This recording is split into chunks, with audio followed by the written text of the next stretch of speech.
Okay, what are the steps in getting a product to market? Let's sort of summarize what we've just said.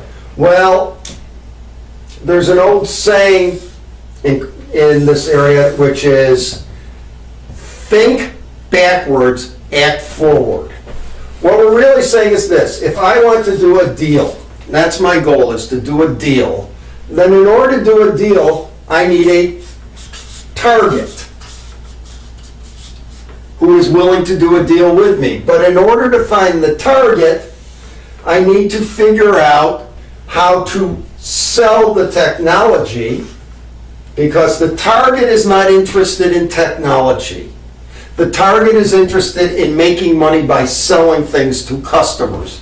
Even if they're way up the supply chain and it's not the ultimate consumer they're selling to, they are selling to other companies who sell to other companies who sell to other companies, and sooner or later somebody sells to the end user. But the economy is based upon selling. So the target has to know if it acquires this technology, it can make money off of it. And if it can't sell a product or make products cheaper, faster, better, so it can sell them more easily, why would it acquire it?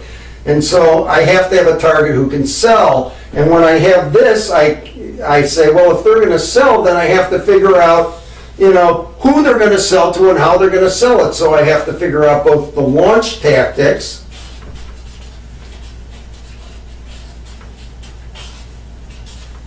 which are the 4 P's, the product. And notice the product may not just be a piece of foam or a funny piece of glass. It may be everything that goes with it to provide a complete solution. In other words, those funny glasses don't work for me unless it has both the ball and the string. I don't need instructions. On the other hand, a piece of equipment, direct numerical control machinery, that will make this kind of foam in the same way that your dentist makes a cap with a rapid prototyping-like machine, may not be a common occurrence in the factory. So when I look at this, who's using it, they may need some training. And if I look at where they're using it, in a machine shop, for example, if it's going into a machine shop kind of environment, it may be a dirty environment. There may be filings or dust, and I have to make sure that the machine is robust enough to handle that. And so if it's, people may be concerned, gee, I don't know, we want training and we want a warranty to make sure that we're not going to buy this and it's going to break in a month. Whereby on the funny glasses, you don't care if they break in a month because you're bored with them. So that's the product. Then I got to figure out what the price should be, which includes all that stuff broken out. I have to figure out how to position the product, what's the value proposition for it, that is, how do I explain that it has a superior price, performance, and ease of use over its competitors. And I also have to figure out how I'm going to place it, which is how I'm going to sell it and also distribute it and get it into your hands. But if I'm going to do that, well, then I really have to understand what other substitutes are out there in the market. What's the competition? Substitutes. My mom always said I couldn't spell well, and she was right. I have to figure out the substitutes in the competition. And when I'm looking at competition, I can't only look at things that are directly the same. Take this. It's a magic marker. Now, if this magic marker is made, well, here's one that's made by a different company. There's a substitute. See, it even looks different, has a slightly different look, feel to it.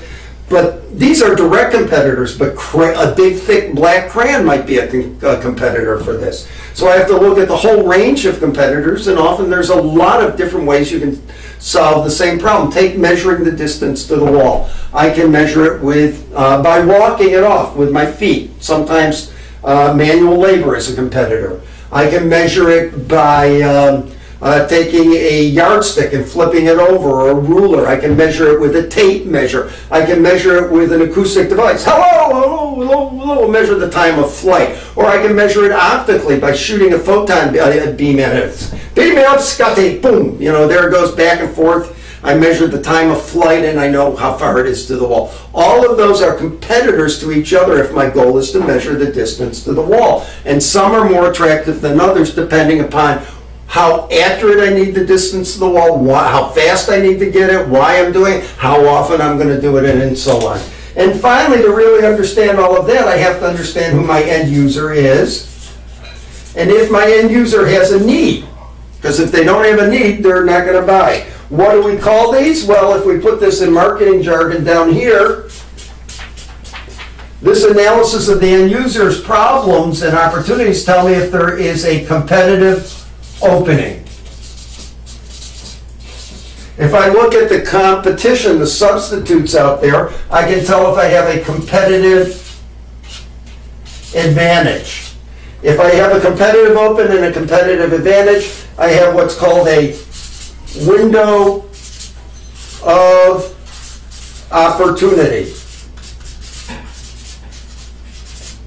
And if I know that there's a window of opportunity, I can figure out how to launch it and sell it. And so I have a strategy. And as part of my strategy, I can identify the targets, and then I can figure out what deal vehicles I want and how I am going to negotiate with that target, and thus I can get to a deal. So we work backwards, thinking about the kinds of things that, if I'm going to do this, what are the necessary conditions? If I'm going to do this, what are the necessary and sufficient, not only necessary, but necessary and sufficient conditions for doing? What's the necessary and sufficient conditions, la-di-da-di-da, all the way down, and then I play it up this way as I actually do the work. Similarly, when I'm designing my decision trees for a negotiation strategy or to figure out where the payoffs are, I start with what deal I want, I work backwards to figure it all out, but when I'm actually in the negotiation or trying to attain those payoffs, I'm going to play it forward. So that's a quick overview of the steps to the market. Where do we end up? We end up with 1, 2, 3, 4, 5 major steps. We can subdivide these into a variety of larger steps. The first half of these steps involve market research. The second half involves strategy and deal making. So I will look forward to continuing these video sessions with you. In our next set of discussions, we're going to be talking about how you actually do the market research. We're done with the broad overview. We had to sort of talk about the things about the deal and how we begin to conceptualize this to know why we're going after the information that we're looking for in market research and why we do the strategies the way we do the strategies. So we're done going backwards. We're now going to start working forward to figure out how we do this. Remember again, as you're watching this video, that all of this is explained in much more detail and probably more coherently, since I'm not making it up as I go along, in both Commercialization 101 and in my book, The Art and Science of Technology Transfer. Thanks a lot. Look forward to seeing you in the next session.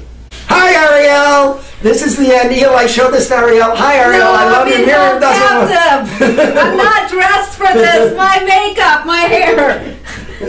Miriam's washing the dishes. She's not in the mood for this. I'm ready for bed. She's ready for bed. Anyways, I love you, Ariel. Look forward to seeing you in Crete or it was great seeing you in Crete if you get this afterwards. Bye-bye.